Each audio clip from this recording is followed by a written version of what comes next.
Thank God. Let's go. Do you know who was the fastest in the 40-yard dash, and it wasn't a running back? No, I don't off the top of my head. Was it Matthew Golden from Texas? No, but it does start with an M.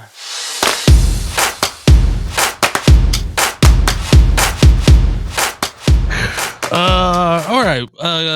Waterboys College Football Podcast. Aaron, Strez, Steve. Lots of things to talk about. Let's kick it off with running backs at the NFL Combine. Boys, there might be a resurgence of the running back, both the college and the NFL level. Thank God. Let's go. Do you know who was the fastest in the 40-yard dash, and it wasn't a running back? No, I don't off the top of my head. Was it Matthew Golden from Texas? No, but it does start with an M. Maxwell Hairston, defensive back. What'd he run? From Kentucky. He ran a 4.3 flat, but I did see reports today where it was actually a 4.28. Oh, Fastest in okay. the combine out of any position player. Yeah, So that's because great. Golden ran an official 4.29. 4.29. Yeah, Who was the kid from Texas that was talking all that noise coming in? Who's going to break Worthy's record? Isaiah Bond. Yeah. I don't know what, dude. If you're gonna talk like that, like so confident, like there was no sense of it being just like a joke. If you're gonna make that comment and you're gonna say I'm gonna break the record, and then you go out there and post a 4.4, Yeah. you're not even close, dude. What in the world? Well, then he acted like the second one was going to be better, and I was like, "No, dude, like you actually don't have a 4.2, sub 4.2 in you. Like it's okay, No. though." Yeah. I was surprised Skattebo didn't run one. That was interesting. No, well, He there's a would have lost money. yeah, I know why he didn't do it. Yeah. Yeah, we all know why. Yeah, You guys don't Yeah. want to partake in the combine. We got it. We know. Yeah. it's like the year Andrew Luck ran the 40. Everybody's like, "Why is he running the 40?" I'm like, "Oh, watch, you're going to see why he is one of the only quarterbacks in this draft running the 40." He's gonna Yeah. make money. Because they were like, "That's a big boy running really fast." Yeah. So, but yeah, one of you guys sent this in our text thread. Running backs that ran a sub 4.5, 2023 only 7, 2024 8. This year 14 running backs ran a sub 4.5 40. Now I went out and reached out to our member of the Waterboys community, our former All-Pro Justin Bethel. I asked him a little bit about it. I said, what is this? He goes, it's probably a combination of two things. He said the trainers are getting really good at getting these kids to run, fast 40s. He said, but it's not like they could take you from, a 4, I'm running a 4.7 to a 4.4. Like maybe you're a 4.5 and, with some good training, you can run a 4.3. But he goes, I actually think the running backs, I think those guys are just getting faster. I think it's those two things, and at the same time, I think it's also a part of the NIL deal, because kids are staying in college longer, and so instead of getting 7 or 8 sub 4.5 40 guys staying in college for 4 or 5 years, you got 14 of them staying in college. You've got there's such a bigger pool.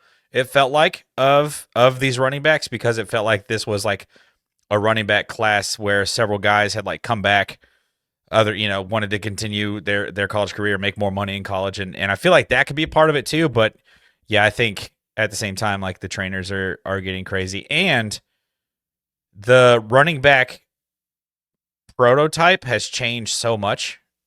I mean, you still got guys like Derrick Henry that are just big bruisers that can cruise, but for the most part, it's Saquon Barkley, Bijan Robinson, like that kind of body, kind of not as big, but still stacked and could run through you, but absolutely will run around you or jump over you backwards. There's like all kinds of opportunity now with that. That's an interesting topic, especially in recent years, just the athleticism and these athletes now, how it's evolved and how it's changed, and just seeing, the different workouts, things that they, imply with their conditioning, their workouts, their nutrition, just all these, little minute things, recovery process that it kind of goes into it. And I kind of wonder if I can get faster. Last year after a show, I kind of had a wild hair, and I wanted to see how fast I could run a 40 because I've not ran one since like high school. And I just got done playing like a 90-minute high energy rock and roll show, and I ran a 5 with overalls on and some cheap Reeboks that I got on sale at the mall. So, now I'm wondering, I'm like, if I had some shorts on and a good pair of running shoes and I didn't play a show, I wonder if I could get that a little faster. But Yeah, or some track spikes on turf. Yeah. right. See, the That's what you problem need. is you're going to run yourself into a hamstring or a groin injury. Like I just pulled my maybe- hamstring thinking about running a 40. That's why I did it after the show. I was like, I'm already been sweating. I'm Nice and loosened warmed up. I'm warmed up. Yeah. I was like, Yeah. let me My see what I favorite can do. videos are those every year, the fantasy football videos where those guys will like run 40s for their draft order. And if there's 8 guys in the league, 6 of them in the video pull a hamstring at some point in the run. I will say this. I run now. I could never do this years ago, but after like losing 140 pounds and going through all this health transformation stuff, I now run 15 miles a week when I'm home, especially when it's warmer outside. I love running during the hottest part of the day because a lot of times we'll play like certain venues in Europe that doesn't maybe have the best ventilation system and it gets really hot in there, or we play certain festivals in the summertime. So, and that's something that I took away from football. I remember that we always did practice and conditioning and stuff during the hottest part of the day, which that's usually, when you get getting out of school in the afternoons, that's usually the hottest part of the day. So I kind of, applied that method, and something that was kind of like sentimental for me. I always remembered that in football practice in school, I was always one of the last guys that could like get done with my sprints and everything. And I remember we ran these snakes at the end of practice, is what they called them, where you ran every line on the football field in a zigzag pattern. High school had to run every line, but middle school you ran like every other. But I just remember being one of those dudes that could never run it fully because, without getting out of breath and having to stop. And I try to go at least once a year and talk to the high school football kids where I went to school at. They've broken so many records here in recent years. They were one game away, I think 2 seasons ago, from going to state, 3A division. They were 2 games away this previous season. So, and I went to school there. So it's just nice to go back, talk to those kids and invest in them. And remember seeing that track and how I could never run a full lap around it, and thinking about that as I got back on my health journey and stuff, how that was still a goal for me at 33, that one day I want to go back and be able to run a full damn lap around that track without getting out of breath, and now I can do it. So that's You could do 60 in a week's time is basically what you're saying. 60 laps. Wow. Yeah. I didn't think about it like that. That's impressive. I'll tell you what's impressive, man. Some of these dudes out on the road, we did a summer tour 2 years ago with Chris Daughtry, and that guy is a cardio machine. I would hit up a couple of different Planet Fitnesses and stuff while we're on tour because I usually always run a 5K before I work out. Then I go lift for 2 hours and do like 2 different body movements. It's a lot, but I do a day on and a day off because I have so much stuff to catch up on when we're home throughout the day and stuff. But Chris Daughtry, I remember every show, he was out in the hottest part of the day during that summer, just jogging through town and stuff. I'd be in an Uber going to the gym, and I would pass him jogging down the street and stuff. So out with Hellstorm, a lot of those guys like to work out on the road. That's like a big thing that's encouraging to see now out on tour. A lot of people getting into the health and wellness. I mean, Something you didn't think about, probably. Well, explains like how they play now. Yeah. Like, our other guitarist, Ben Wells, he's the same way. He runs like 6 miles a day at least, and then he'll do some abs and call it a day. That's just like a normal workout for him. Then both of us were just like running back and forth on stage nonstop. Now I'm going to be trying to tap into my Maxwell Hairston energy. Try to get that 4.28 on stage this weekend at Daytona Beach, baby. It's our first show of the weekend, so I'm fired. First show of the year is this weekend, so we're fired up. How fast do you think you could duck walk a 40? Ooh. Angus Young style. Oh, man, that's a great idea. That would be an awesome. That would TikTok just be funny video. to see. That would just be funny to see. Do it at festivals and stuff, out on the catwalk, going out in the crowd. Yeah, that'd be awesome. I don't know. I hated conditioning. Like I did too growing up. I hated it. And then when I got out, I got done with it. Guys were good, like, "Are you gonna stay in good shape?" I was like, "You're about to watch a backslide like you've never seen." 'Cause I am not gonna go. And then when I got older, I was like, this is bad. And my wife is like, I think she's 10 days straight at the gym. I haven't gone yet. Jeez. And she's like, posting on Instagram every day, and I got my brother's just killing me in our group chat. Where you at, Hey, bro? man.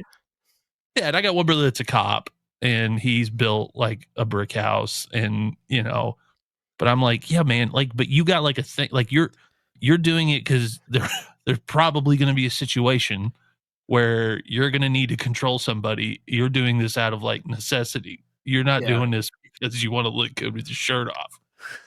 Like, it's a completely different set of circumstances over here.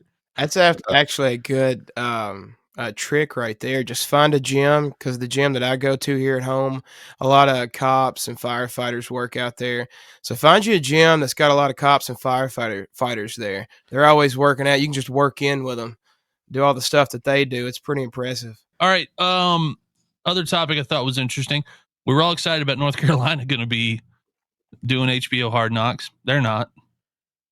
I still didn't believe it when I first saw it come out, because the way that Bill Belichick kept their practices locked down, like Fort Knox, over the years, and so anti-media and not, telling the media a lot. I could understand it if say he got a new coaching job for a new team in the NFL. He can coach NFL obviously in his sleep. He can coach, I think, football period in his sleep. But this is obviously different. His first year being a head coach in the collegiate level now.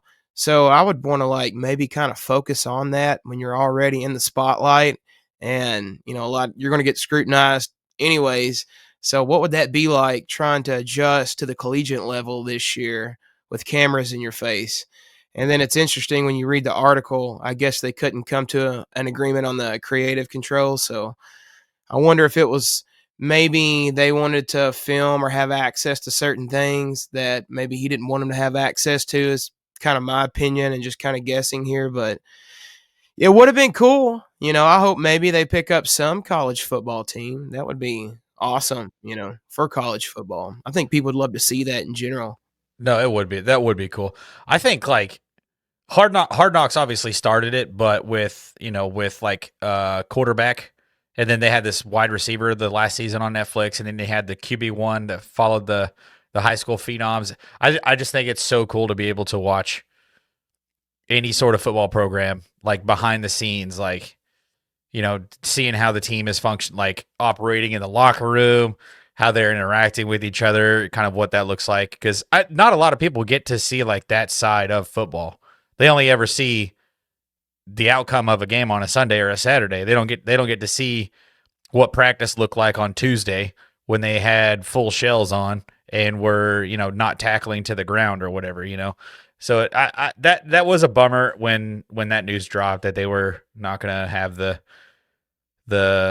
Hard Knocks at North Carolina, which is really interesting to me. I mean, it is kind of ironic that Bill Belichick is being pretty specific about where he wants cameras and not to have cameras at his practices. Wouldn't you say, Steve?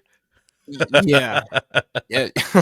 Well, allegedly, we still don't like the Jets. I'll say this: despite the Patriots' records last season, we still beat the Jets. So that's the only optimism other than that and Drake May, I guess, for the season. But I still am kind of curious.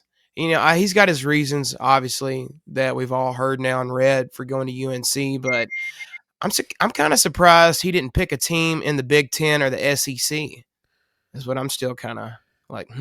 I just think I think he knows he can go out there, and he's looking at who's in that conference, and he's like, I can make this work. And I still think until you play Syracuse. I think a big part of the job is to be able to hand this off to his kid. Yeah. Oh, yeah. I've thought that too, for sure. I mean, it just makes now both of them are there. I think his last son was at the Patriots this previous year, and now I think he's going to UNC as well. And most schools are doing some form of Hard Knocks on their YouTube channel. Like I know Oklahoma does it. There's a bunch of schools that kind of do like their own version of Hard Knocks on their YouTube page, but it's obviously a little more controlled. Their media guys are doing it. But, I don't know what NFL team, after what happened last year with the Giants, is going to go, we're going to sign up for Hard Knocks. Well, that was the off-season one, though. That was awful. But I did not like that season. I did not like that. That's the reason they couldn't find an NFL team to pick it up. According to what I was reading, is there were Really? NFL teams that were like, nah. I love how that clip keeps resurfacing. The GM's son, trade up for Jaden Daniels. I'm telling you. The owner, that one, and then him just being fine with Saquon walking. Yeah, and then he just won a Super Bowl. Like, you only get this job once. The owner's sitting there on the bookshelf. He's like, I'm really going to have a tough time if I see him in Philadelphia next year. And you're like, at the time watching it, I thought, oh, no way. Like, that's not, no way. Yeah.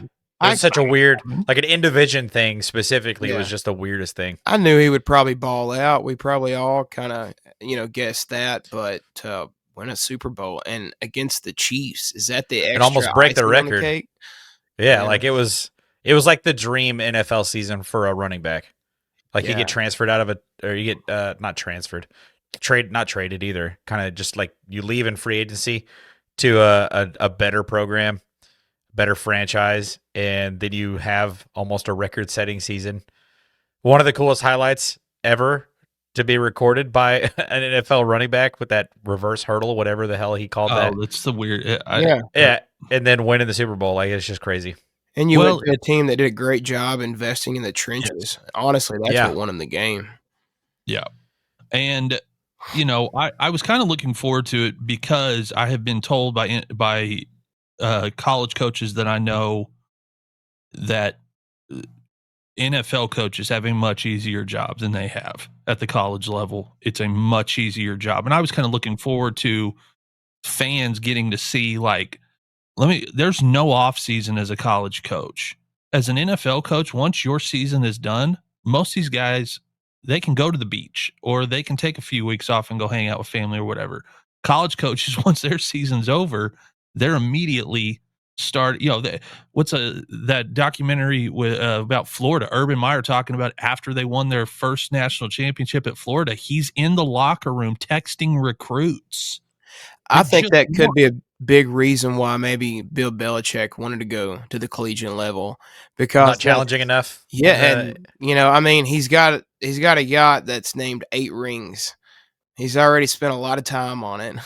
He's probably fulfilled a lot of things that he wants to do, in his life, off-season stuff like that. I think he just genuinely loves football, and the thought of, it being around the clock like that in college and have to get right back into it in the grind instead of just, not as much work. I think he's just ultimately a big football nerd, but we'll see how that translates, this coming season. But I think that could be, and that's a good point you were talking about, the grind of it, versus the NFL now. I mean, Saban made the NFL jump, then jumped right back. Yeah, it's like, I don't have near the control here. I want to go back where I've got control, and I can dictate how the program is run. If you ain't got a good quarterback and not much say in that quarterback, Well, and for Bill Belichick too. I mean, once his girlfriend gets too old, he's got another one to pick right there on campus. That's he knows how to recruit, right? Dude, the red carpet they were at recently, I'm like, it looks like a girl taking her dad to prom. And they were someone said on their phones and stuff. I was like, because she wore one of the Super Bowl rings, and someone made the comment about maybe that ring was from one of the years that he won the Super Bowl was the year that she was born, and I was like, oh my god, I think my favorite ridiculous. One, Tom Brady's interview that he did on Barstool with Kaleb, I think the guy's name is, and the last question he asked him if what was it? Would you call her an Uber or get her an Uber or a ride or something like that, and how he said it and how it led into it. It was hilarious. He was basically like, probably not. It's interesting. Speaking of college football starting to look like the NFL, Oklahoma hires Jim Nagy as football GM, Jim. former senior director executive of the Senior Bowl. And the position is evolving according to reports, but from everything that I have been told, they're just setting this thing up to run like an NFL program. Brent has, Venables has said, I'm doing less coaching and more administrative things. And that is not how college coaching is supposed to work. And it can't work that way. It just can't be that way with NIL and transfer portal and how you're turning over rosters every year. Like, I can't be responsible for trying to do all of that, plus get out there on the field and try to coach kids that have come out of high school. At the NFL level, you assume when you get a guy, he's pretty much developed. If not, there's going to be a guy on the team that's been there a long time. You're going to it's a little bit different at the college level. I mean, it's like we were talking about Derrick Henry talking about at Alabama getting yelled at because he didn't know how to run plays. He's like, Coach, I only had 2 plays in high school. So, I think more programs should do it. I think the programs that don't have a GM that can help with roster building and can, manage your transfer portal and all of that, I think you're going to get left in the dust. I'm talking to you, Clemson. I just think this is the direction it has to go. Whether you like it or not, I think this is the direction it has to go. It honestly makes too much sense, especially coming from, like, if they are guys that have, like, been like assistant GMs or something in the NFL and they understand, like, how free agency works, and they've been a part of a team that's landed, like, really good free agents that have paid off in the long run. Like, that's going to be huge for the transfer portal type thing. And I would assume too that these guys would also be really good, like, business minded, like deal makers too, for NIL. I don't even know what you want to call it, conglomerates at these schools, where they can be kind of that point of contact for the NIL, so the head coach can just think about football and like football operations and stuff. I don't know. That is wild to think of, like, a university hiring a GM, a football GM. That's crazy. Yeah, just kind of shows how the landscape and is changing for sure. It's making me think about the Texas Tech new stadium and stuff that they're implementing and putting in. Thinking about what those stadiums look like just 10 years ago versus now, but what all that offers, like the podcasting rooms and stuff like that, how podcasting has became a good outlet for athletes, and how all of that goes in now to the recruiting process, and just how just things have changed so much essentially with a trade portal, NIL, things like that. And then you think about longer term stuff as conferences or maybe re-looking at things for more funding and for more money. And so, in summary, how all of that can maybe beef up the brand for some of these schools and maybe some of these conferences, and to see how it evolves. And now with the podcasting stuff and how the new Texas Tech stadium's laid out, it kind of got me thinking earlier, like, how will we see maybe some of these schools utilize the digital space for maybe revenue stream coming in and selling maybe advertising for certain things that way? Maybe we could see more campus podcasts from some of these athletes.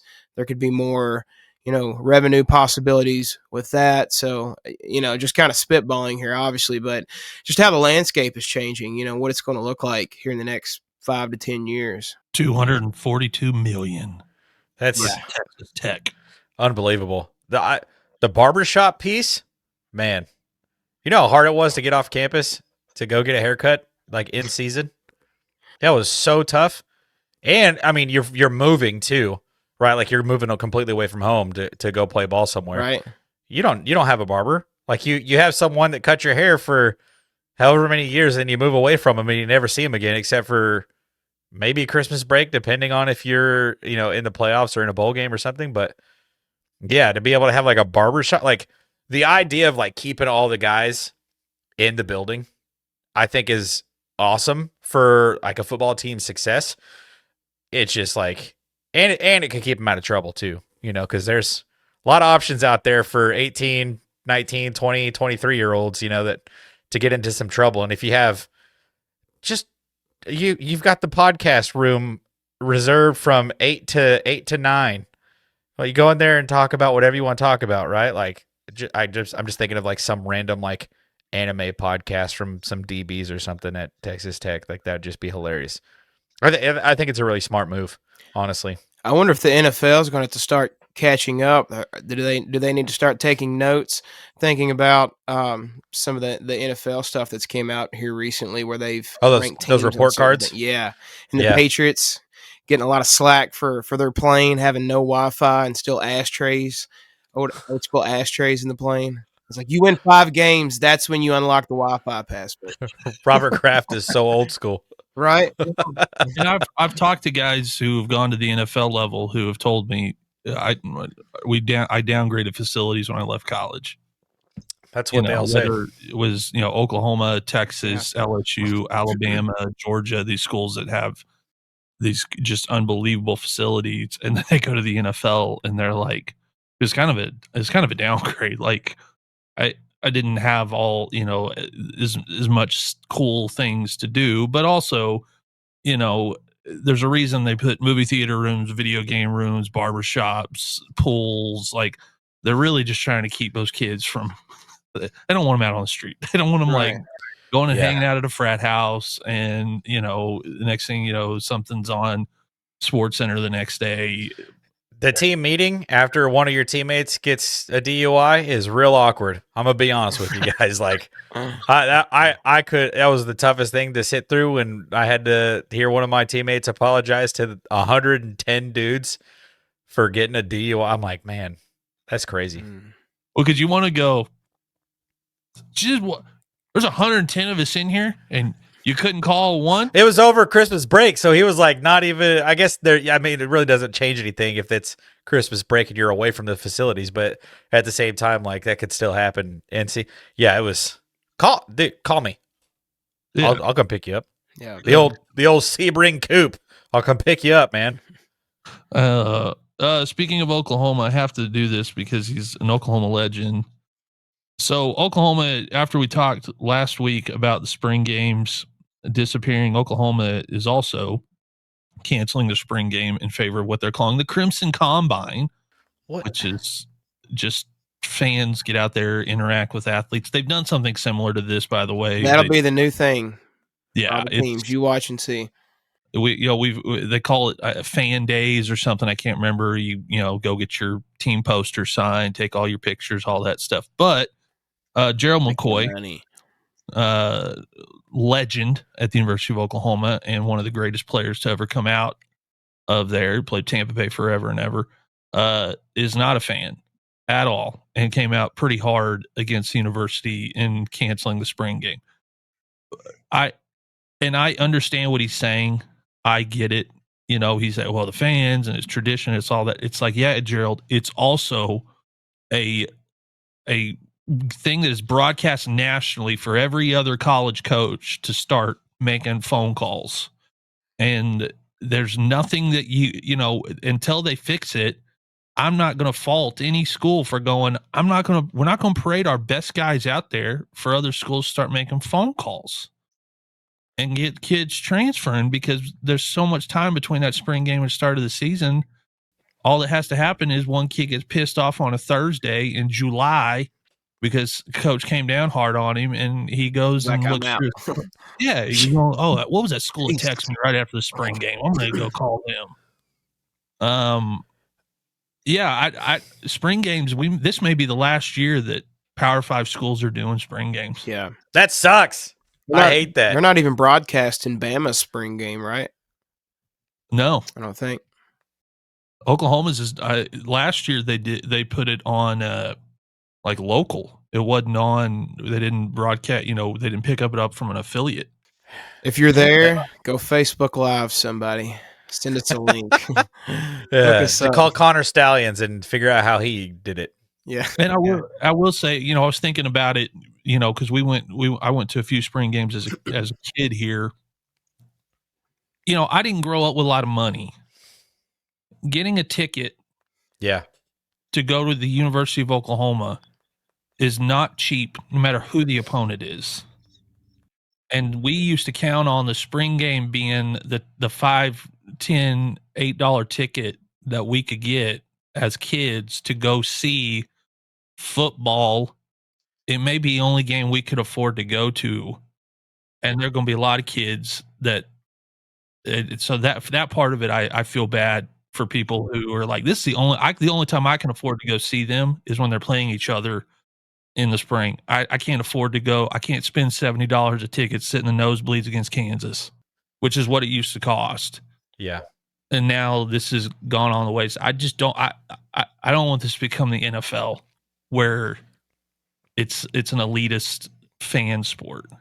It's like that's how the preseason games are in the NFL, right? Those are the cheap tickets where people who don't go on, in November to games are going to the games in the preseason. Yeah, that does suck. And from like a player perspective too, it's like this is like one of your only chances to put on the uniform. Maybe. I mean, sometimes they don't even wear like the real uniforms, but like go out there and perform in front of a crowd of 40,000, 60,000 people, right? I mean, for the most part, you're just going to be sitting on the bench, waving a towel to on the get a bench shot.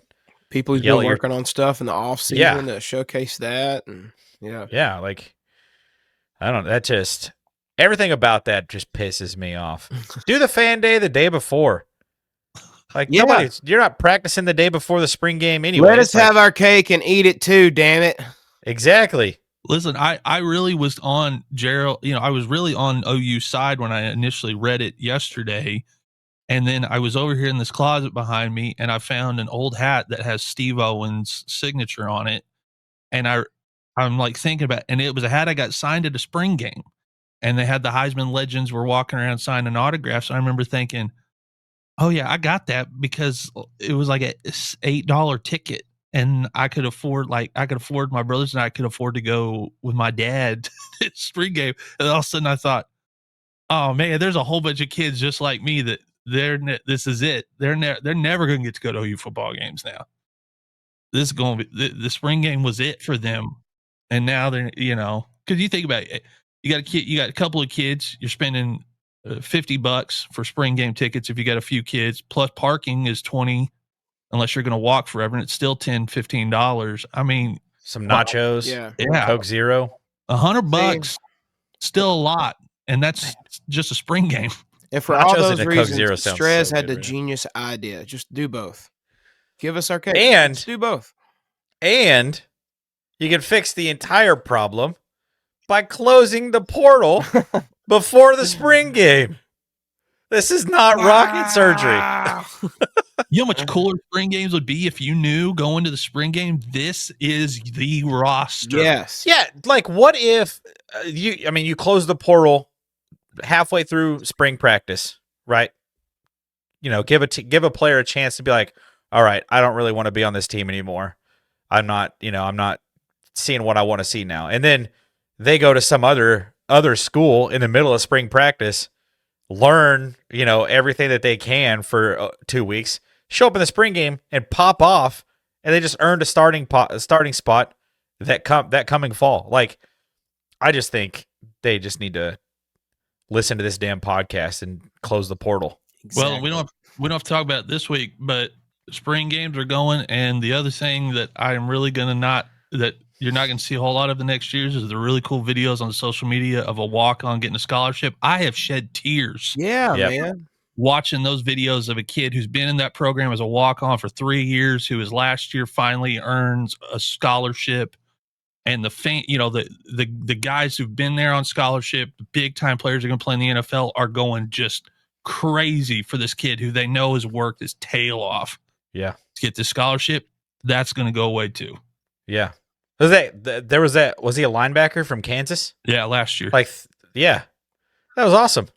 Oh yeah, I got chills watching it. I was like, yeah, you're kidding me. Like, this kid is just, they're like talking, he's been around the program, he grew up here, he's a hometown kid. Yeah. Exactly. Give us Now both. I'm way too. Close Go to the portal. Clemson, I guess. Give us both. That's the most That's best all we're answer. asking. We want our cake and eat it too. College football. That's all we're saying. Yeah. Yes. You Stretch, you got a spicy ranch take. I saw your my video. God. Give it. Yeah. Tell the people what's going on. Mock drafts are the dumbest things to ever be invented. I'm not even gonna kid. Mel Kiper, I don't even know any of these other guys' names that put out these mock drafts. They're like the freaking groundhog. They come out once a year, and they're like, here's who this team is going to draft with the 7th pick in the first round. And that mock draft drops like 3 days after the Super Bowl. I'm like, brother, free agency hasn't even happened. Combine hasn't even happened. Pro days haven't even happened. Trades haven't even What do you know about what this team thinks they need? No one knows what's going on inside of a GM's head. No one. No one knows what a team is going to look like by the draft in February. It drives me nuts. And because I create a lot of Denver Broncos content, I see 17 mock drafts every single day on social media. And I'm like, you're all idiots. I love you. You are all idiots. The Denver Broncos are not taking Hampton, the running back from North Carolina, in the first round. First off, just a terrible take. We're not wasting the first round draft pick on Omarion Hampton. We're not doing that. Second off, you have no idea. Najee Harris could still be in town. Ashton Jeanty might fall to us at 20. What are we talking about? It drives me insane. And so this year I actually vocalized it. I was like, I will do a mock draft, but it will be the Monday before the NFL draft. And that will be the only mock draft that I put out there, because that might be the only one that even comes close to being what it should be come draft night. God, it drives me nuts. Stress. Hold on a second. I can't tell if it's Rocky 2 or 1984 Colin wanting their hairstyle back from Mel Kiper. One of the two. He's never right, by the way. Never. He's never right. Never. Guys, on TV every year, they pull him out of a closet, and he just makes people mad, and then he's never right. I saw a mock draft today that had quarterbacks going 1, 2, 3, 4, and then Abdul Carter at 5. I was like, none of these quarterbacks are better football players than Abdul Carter. No. That is crazy to me. There's my spicy rant. Oh my God. There you go. Spicy Ranch rant brought to you by Chipoy's Authentic Mexican Tortilla Chips, made from a recipe direct from Baja, California. Go get you some Chipoy's. Hit the QR code or link in our bio or something, and go find them. All right. Let's see here. College football quarterback power rankings. Arch Manning at number 1. I don't think anybody's shocked. Is that kind of crazy though? It is, because I just no. I think it's all he hasn't done anything. The hype factor, I think, is what maybe got him number 1. He's had hype since high school. I mean, I've been keeping up with him since high school, but I think a lot has to do with all the hype. Cade Klubnik at Clemson. I don't trust anything Clemson does from here on out until they can prove me wrong. Carson Beck,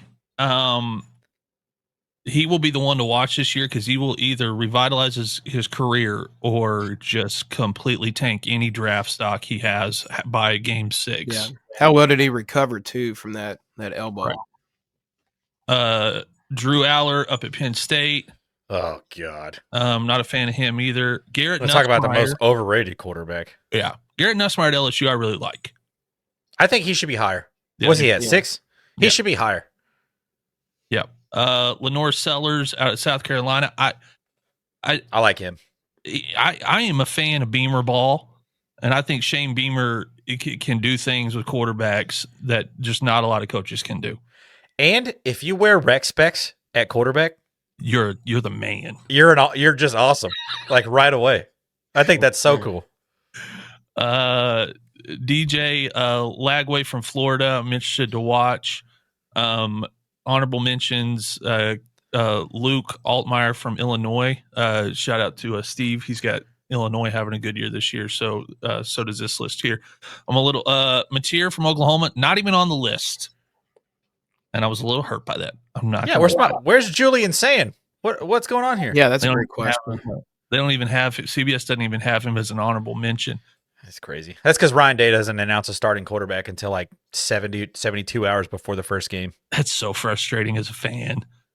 I hate it when they're like, there's a fake quarterback battle that I'm like, every year. I don't want the kid to transfer. It's like, I get it, but don't. If he's not going to play.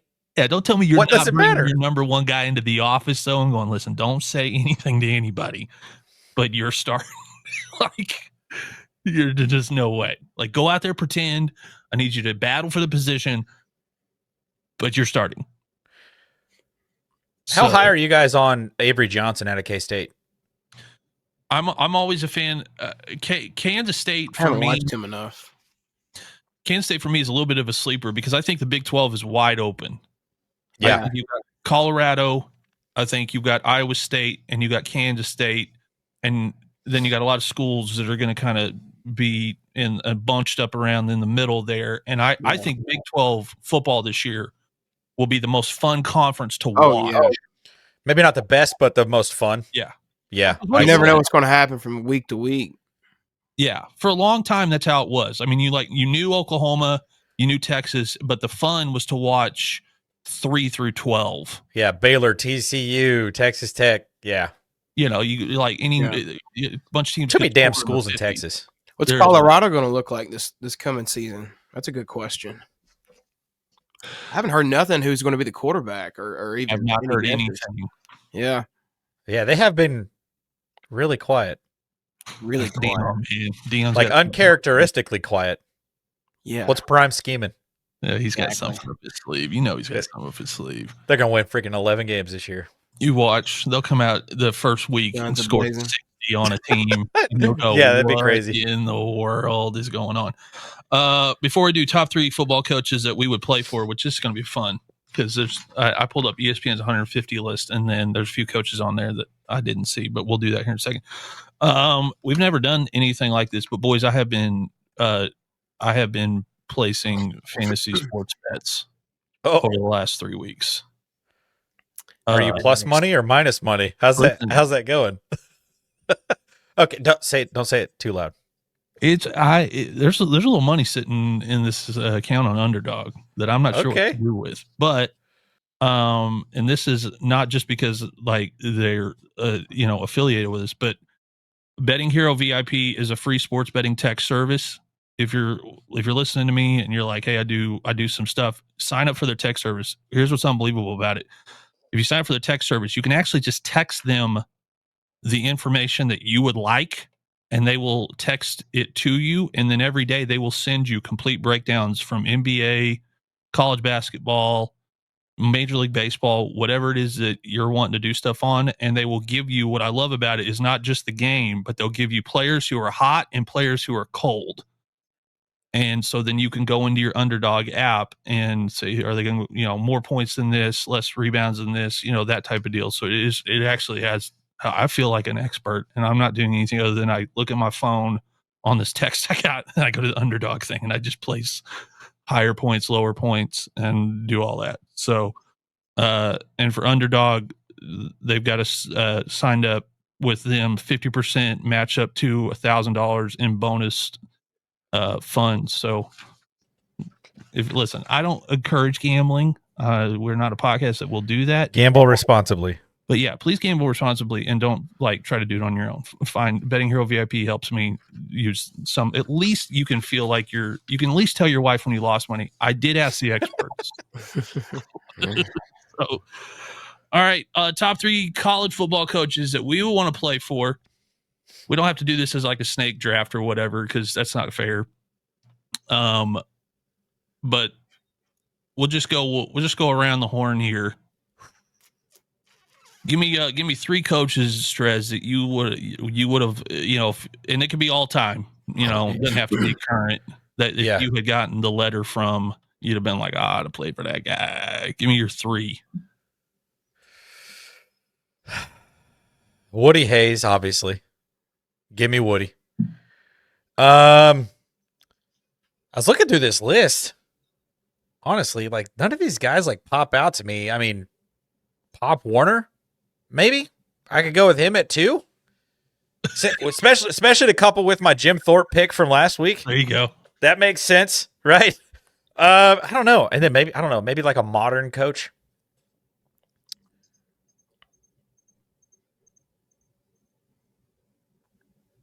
Man, that's tough. You can say Ryan Day. It's okay. I want to, but I don't actually think you would like playing for Ryan Day. Hot take. How do you not want to play for Nick Saban? You know, exactly. So he's one of my picks.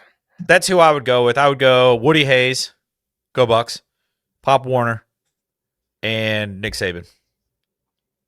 Yeah. How good are you at a coach that they just name all youth football after you? Right? Like you get a nickname like Pee Wee. After you already have a nickname, like that's crazy. It's PW. I love it. All right, give me 3 coaches you'd like to play for, Steve. Very first one for me, Bo Schembechler. The team. I think about that speech and that phrase like almost daily, and how you can just apply that in life. And then the last part of that iconic speech that he gave, I think it was in 83, 84. Just the truth of the matter that, you know, telling those kids that this may be the last time you ever get to play for a team. You know, when you get to the NFL, you play for a contract and all kinds of other reasons. So Bo is number 1 for me. Nick Saban is number 2 for me. I've always enjoyed being a Patriots fan my entire life, pretty much since the late 90s, seeing the relationship between Belichick and Nick Saban. There's a great documentary out, came out a couple of years ago of them two, talking about their relationship and them just nerding out on football. I can't remember the name of it right off cuff, but go watch it. It's really good. Just how he developed players and motivated players, and just an all-around great coach. He kind of also plays into my spicy ranch rant, which will be later. But Nick Saban's number 2 for me. And number 3, the legendary Bear Bryant. I actually have a cousin. He passed away a couple years ago. He was like a second or third cousin that played for Bear Bryant back in the late 70s, and had a great story playing with Mr. Bear Bryant. He got inducted into our town here. They have a Hall of Fame. My cousin played at Alabama for Barry Bryant in the late 70s. We have a doctor here in town that played either basketball or football at Vanderbilt. I remember he was inducted that same night too. But my cousin told this story about how his freshman year playing for Bear Bryant, he was out there playing against a lot of his All-Americans in practice, and I reckon just beating up on them pretty good. My cousin was in practice, and Bear Bryant got tired of it, I reckon, and one day after practice, he cornered him up in a locker room and grabbed my cousin and put a knife up next to his throat and said, "You're going to stop hurting all my All-American players." I was like, dang. That's crazy. But he only got to play for him, I think, a year. Unfortunately, my cousin, he had a bad car wreck, messed up his back, and he ended up transferring to WKU in Bowling Green, Kentucky, and finishing out his college football there. But yeah, the legendary Bear Bryant's number 3 for me. Can you guys believe that guy coached Forrest Gump? And it's right? Unbelievable. Greatest college football player ever, baby. I was running. I love that movie. It's a classic. I'm going to take Bobby Bowden at number 1. I respect it. When Bobby Bowden got to Florida State, that was an independent school with no money, that didn't even have the money to pay him. And by the time Bobby left, Florida State was a powerhouse. Oklahoma played him in the national championship one of the last years that Bobby was there. Just like he would chew gum on the sideline. He just kind of had like a cool swagger about him. Any players that ever played for him absolutely loved him. So I like Bobby. I'm going to go ahead and pick Barry Switzer, even though I know him personally. He just is like, he's just swag. the story of walking into the lunchroom where Brian Bosworth is going to high school after Brian has said he's going to go play somewhere else, and he's got a fur coat on and he's wearing his national championship ring, and he's like, "Where's Boss?" And just all these like crazy stories of Barry. And he is a really fun guy, and he has maybe the greatest quote of any coach in college football history: "Hang half 100 on them and go home." And they did that for a long, long, long time, and then went on to have an NFL career. And then the last one on here, I don't know if I could have put up with some of the craziness, but I would have played for Mike Leach. Like the stories of like quarterback meetings where they didn't talk about, especially because at Oklahoma, Heupel and those guys talking about like quarterback meetings where they talked about no football for an hour. He would talk about like some thing he'd watched on 60 Minutes. Like for an hour, just like some book he's reading. And then as when he got down to Mississippi State and the social media had started to kind of churn up, and all of a sudden people on social media were getting to see what only players had talked about for 20 years before that. They're like, this guy's crazy. It's like, yeah, he's a nut. But anybody that's ever played for him loves him. Other guys on the list that I probably Steve Spurrier I think would have been an honorable mention. And I'm shocked you didn't take Jim Tressel. He was my honorable mention. I'm looking at this list. They have Dabo Swinney higher than Jim Tressel. They do. They have him above Pete Carroll. That is crazy. Yeah. They have Darryl K. Royal. Does Dabo Swinney have dirt on people? Something. How does this keep happening? Players love him. I will say this. Players love him. His quarterback is number 2 in the preseason power rankings. How? He's a Porter. I don't know. I mean, he's below Urban Meyer. And Urban Meyer won national championships at 2 schools. That's crazy. Jimmy Johnson on this list, only at number 49. But man, that Miami team he had those 4 years at Miami, only lost 9 games in 4 years. Frank Broyles, he made the list. Yeah, man. Sid Gilman. Some of these, I wouldn't know. Some of these guys like back in the 40s. But Bill Snyder's underratedly, Bill Snyder's coaching tree. If you look it up of coaches that coached under Bill Snyder, there's an entire era of college football that owes all of their to Bill Snyder. Anytime Bill Snyder's name gets said, my William Joe College flag starts waving, baby. I mean, fellow alum, let's go. Coaching staff at Kansas State went on to have head coaching jobs, and they were all head coaching jobs at the same time there for a while. Yeah. And from everything I've ever been told, just a pure gentleman. One of the last like old school guys that was still around. Mac Brown, shocking. Can you believe it? Mac Brown started coaching in 1983 at App State. Wow. And then was still coaching all the way back to 2019. Dang. It's such a long time. But yeah, there you go. And if we missed a coach and you want to tell us about it, let us know. Yeah, let us know. Joe Paterno's on this list. Joe Paterno should not be on any coaching lists. Dabo Swinney's on that list too, I noticed. Yeah, but I mean, Dabo just appears to be creepy. Joe Paterno was. It's just some guys up, but you have to separate the art from the artist. I can't. Not on that. Just kidding. There's hard lines in the sand on some things. But there you go. Wow, Brian Kelly's on here at 89. I don't know if this list should include active coaches. Who made this list? Let's start there. Who made this list? Howard Schnellenberger. That guy was at Oklahoma for 1 year. Boy, we really thought he was going to just be the greatest thing to ever happen. He was here for a year and was a raging alcoholic, from what I'm told. All right, this feels like a deep one. like a deep cut. I've never heard of this coach before, but that's because I don't really follow Yale football. Carm Koza, Yeah. coached from 1965 to 1996. At Yale. He's in the That college football is hall of Fame. crazy. He was 179 119 and 5 at Yale his entire career. Is there a harder coaching job than coaching a D1 football at an Ivy League school? Yeah, imagine a team full of nerds. Crazy. Get really excited for a recruit, but he's a 3.0. You're like, that nah, needs to be the next football movie somebody makes. of that guy. Ivy League. Yeah. A bunch of nerds on a football team, an Ivy League football team.